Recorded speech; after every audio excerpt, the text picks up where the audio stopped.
Dr. Wallach is an expert on nutrition and longevity and is the famed author of the audio message, Dead Doctors Don't Lie, which has been heard by more than 50 million people. Get ready to learn and to laugh as Dr. Wallach shares some important facts that could very well save your life. And now, here is Dr. Joel Wallach. Hooah! Since most of you heard the tape, Dead Doctors Don't Lie, I don't have to give a lot of introduction to myself other than to remind you the thing that makes my view different on health, I think, is that I'm a veterinarian as well as a physician. There's no evidence to support the claim that we can prevent and cure diseases with vitamins and minerals. Raise your hand if you ever heard some version of that. No evidence to support the claim you can prevent and cure diseases with vitamins and minerals. Doctors say that, experts say that, professors say it, bureaucrats say that, everybody says that. Well, how many of you ever heard of scurvy? Raise your hand. Sure, you know you can prevent and cure scurvy with vitamin C? How many of you heard of rickets? Raise your hand. You know you can prevent and cure rickets with vitamin D? How many of you heard of goiter?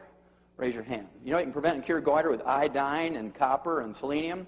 How many of you heard of anemia? Raise your hand. Golly gee, you know you can prevent and cure anemia with iron and copper and folic acid and vitamin B12?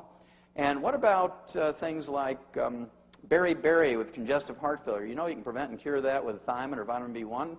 And what about pellagra with all the emotional stuff and schizophrenia and diarrhea and all the skin diseases that go along with pellagra? You can prevent and cure that with vitamin B3 or niacin. And all the essential nutrients are called essential nutrients because if you don't have enough, you get diseases. If you get the disease, you take the nutrient, it goes away. So any doctor, any expert, any bureaucrat, any professor, anybody who says there's no evidence to support the claim you can prevent and cure diseases with vitamins and minerals is a fool. And you don't want to have a fool for a doctor. That's the last person you want to have as a fool as a doctor, right? Well, I was really pleased to see this come out in October of 2002. This was a World Health Organization study. They said that the study finds life expectancy closely mirrors dietary factors. They went on to say nearly 1/3 of early death and disability stems from nutritional or dietary causes, including too little food in the poorest countries, the wrong kind of food in the richest countries, and then this was perhaps the most profound observation they made. Inadequate intake of 3 key micronutrients, zinc, iron, and vitamin A, is responsible for an unexpectedly high burden of disease. Now there's 90 essential nutrients. They didn't even look at the other 87. Okay? And so finally, 40 years later, they came to the same conclusion. So I feel pretty good about that. Well, as I said, there's all these essential nutrients. There's 2 reasons why they're called essential nutrients. Number 1, our bodies cannot manufacture them. We must consume them every day, either as food or as supplements. Number 2, if you're missing them, you get some horrible collection of diseases, many of which are life-threatening. That's why they're called essential nutrients. The ones I like to talk about are mineral deficiencies because they make up 2/3 of the essential nutrients. 2/3 of the essential nutrients are minerals, and our foods cannot manufacture them. Our food plants cannot manufacture minerals. Our food plants, our grains, vegetables, fruits, and nuts, can in fact manufacture vitamins and amino acids and fatty acids. We all know that. But if you can find me any plant that will manufacture a mineral, I'll give you $1 million tax-free, small bills in any offshore account you want. Okay, you'll be really very wealthy if you can find me a plant that will manufacture minerals. There's no such plant. Nutritional minerals do not occur. They do not occur in a uniform blanket around the crust of the earth. Nutritional minerals occur in veins like chocolate and chocolate ripple ice cream. Nutritional minerals occur in veins like gold and silver. And the odds of you getting all essential nutrients and all essential minerals just by eating well is 0. In the same field, for instance, on one farm, in the same field, row number 1 might have 3 essential minerals, row number 5 might have 0, row number 10 might have 8, row number 15 might have 20, row number 20 might have 0, row number 25 may have 0, row number 30 might have 16. And so it depends on which row in the field that your tomato or your corn or your soybeans or your wheat came from, what minerals you're getting. To be happy, plants only need 9 minerals. We need 60. And so if the plant's very happy and you look at it, man, this is a really good looking carrot. You know it has 9 minerals, but what about the other 51? And it doesn't make sense to throw your life away, or at least part of your longevity or your health, on what may or may not be in the food, because you can't tell by looking at the carrot. As long as it's getting its 9 minerals, it's happy. Okay? Then you start seeing things like this. This is actually from 1995.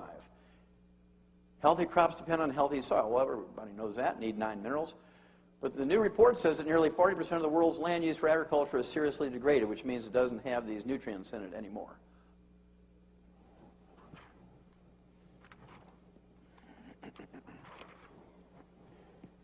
Loss of good soil of cancer. This came out in 1992. They said that African soils over the last 100 years in 1992 had been depleted in its fertility by 74%, Asia by 73%, Australia by 55%, Europe 72%, the United States, North America 85%, and South America by 76%. I thought this was kind of interesting. This came out in January of 2000, and this was a little report, and I never have taken the time to get the original because this is self-explanatory. Some blame the environment. USDA says better test a factor. Well, I think it's more serious than that. They compared a 22-year period from 1975 to 1997 on certain nutrient values in our food, and they took the 12 most popular vegetables that are grown and eaten in America, including broccoli and cabbage, carrots, cauliflower, collards, daikon, kale, mustard greens, onions, parsley, turnip greens, watercress, etc. They found out that there was a 53% drop in the calcium values. They found out there was a 38% drop in vitamin A, 48% drop in riboflavin B2, 35% less thiamine or B1, and a 29% less niacin or vitamin B3. And again, the reason is, if you're not putting the essential minerals in the soil that the plant needs, slowly, their ability to manufacture vitamins begins to drop. We know that today there's only about 8% protein in our wheat. 1900, there was 23% protein in our wheat. Okay? This is not a mystery that you can prevent and cure diseases with vitamins and minerals. This came out in 1992. Cover article, Time magazine, The Real Power of Vitamins. New research shows they may help fight cancer, heart disease, and the ravages of aging. Now, it was very obvious after writing some 75 scientific articles on these diseases that were caused by deficiencies of vitamins and minerals and trace minerals and amino acids and fatty acids in animals and people. 75 scientific articles were published in medical journals and veterinary journals, pathology journals. Wrote chapters for 8 multi-author textbooks on the subject. Wrote a big textbook of my own, big 1,000-page textbook, trying to educate medical students. Was not very successful at that, and it was very obvious nothing was going to happen. So I went back to school and became a physician. In 1978, began to use these veterinary nutritional formulas in my human patients. And one of the things I wanted to do special for my patients was to get them to live to be an average of 100 instead of 75. So I began to collect information on what it takes to live to be 100 instead of 75. And it's very interesting. A certain percentage of my patients back then, in 1978, would say things like, I don't think I want to live to be 100. I said, well, why wouldn't you want to live to be 100? Well, I don't want to wind up in a nursing home and be abused. And I thought that was kind of reasonable concern. So I began to collect information on 100-year-olds that would satisfy me that I was doing the right thing to help my patients live to be 100. And this is a sort of evidence you can find. This happens to be from September 2000. This is a cover of this particular issue of Scientific American. It's a great little scientific journal that they use to teach the scientific method to high school kids and college students. And they write it in the 5th grade reading level so college students can understand it. And this particular issue is almost entirely devoted to human longevity. They had articles in there by experts in gerontology and genetics and nutrition. And there was a little summary at the end to tell you what you were supposed to learn in this issue. And they were editorially scratching their head trying to figure out what was going on because they were trying to find out what it was it would take people to live to be 100. And they compared the people who didn't listen to their doctors with the people who did listen to their doctors. They found out that the ones who did not listen to their doctors lived longer than the ones who listened to the doctors. Huh? And something we've known for a long time, right? So scientifically, they observed that, and they found out that the people who live longer salted their food, ate eggs every day, cooked and ate with butter, didn't use margarine. Many of them smoked. Many of them ate white lining behind the barn and were drunk all the time. The only exercise they did when they came home after work was to fall asleep on the floor. They didn't come home, take a shower, and go to the fitness center. And as I said, they ate eggs instead of egg beaters. They used butter instead of margarine. They ate their chicken skin. And they were just flabbergasted. They couldn't figure out why these people doing all the wrong things were living so long. Well, obviously, it's because the people who are getting advice from doctors are getting inappropriate advice. If the advice that doctors were giving was correct, then there should be a lot of people living to be 100 who follow the doctor's advice. So we're going to look at some of that. First thing I wanted to do is get some scientific evidence on what it would take to live to be 100. And I look for an animal model. Being a veterinarian and a pathologist, I look for an animal model first. And I ran into, doing some research, I ran into some stuff that was published in the 1860s, 1863. One was written by William Banting on how to cure corpulence. Corpulence is an old-timey word for obesity. And this was back in 1863. And he talked about a low-carb diet, kind of like the Atkins diet. Maybe it should be the Banting diet, instead of the Atkins diet.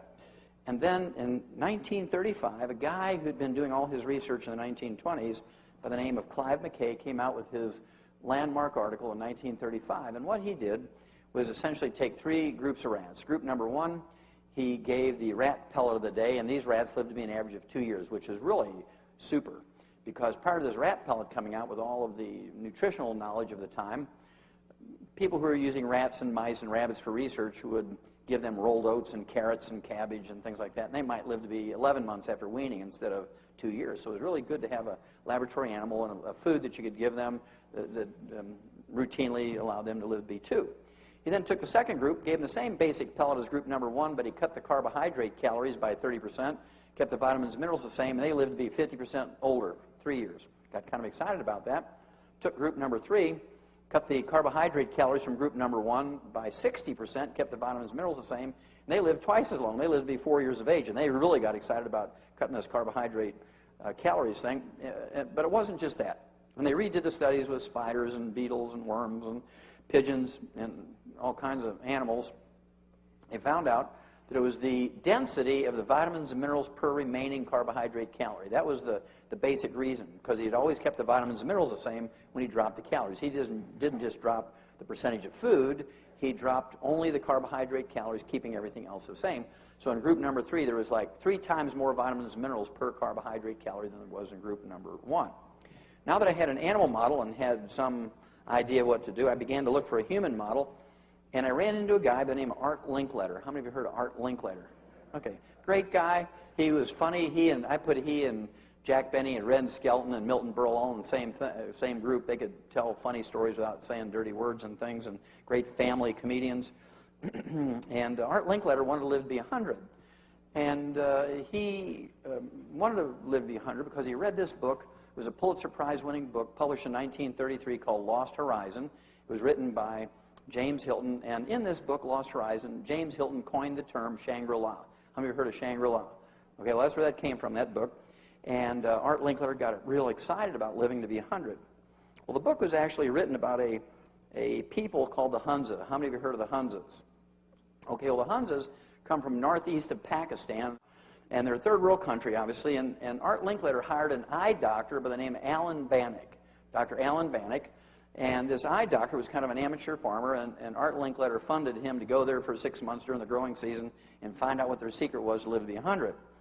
And it was very obvious from reading the book that Alan Bannock had not read Clive McKay's material on his rats. And he was just making lots of observations, didn't give his opinion what was important, but he was a very good observer. And one of the things he found out, these people were a third world country. They had no electricity, no indoor plumbing, no hospitals, no pharmacies, no clinics, no doctors. They just used home remedies like herbs and massage therapy and that sort of thing. And yet they were the healthiest and longest lived people on earth. They came from a little mountain range, a little known mountain range by the name of the Karakoram Mountains, about 800 miles east of the Himalayas. Oftentimes people say they're from the Himalayas, but they're from the Karakoram Mountains. And one of the things Dr. Bannock observed was that they would irrigate with water that was kind of gray and opaque. It had lots of silt in it from the glacier grinding up the mountain rocks. And they would irrigate with this glacial water full of this rock silt, this finely ground up rock silt about the same particle size as talc. And it contained over 60 minerals. And they would irrigate with this. And as the water percolated down into their fields and their gardens, it left a 1/2 inch to 1 inch of this gray silt on top of the soil. And before it dried, they would run out with their hoes and rakes, and they would hoe and rake the silt down into the soil before it blew away. Now, these people lived at the 19,500-foot level. Now, at 19,500 feet, you can't grow corn and potatoes and rice. Okay? They could grow wheat and rye and barley, but because of the very short growing season, their yields were very, very tiny. Their only carbohydrate they ate during the day, was a little tortilla, 1 tortilla a day. Little round flat bread. That was it. No other carbohydrate. The majority of their food was goat and lamb and mutton and camel and things like yak and rabbits, and they'd get some wild sheep and goats in the area. They'd eat chickens and eggs. They didn't have fish in those areas. They were too high up for fish.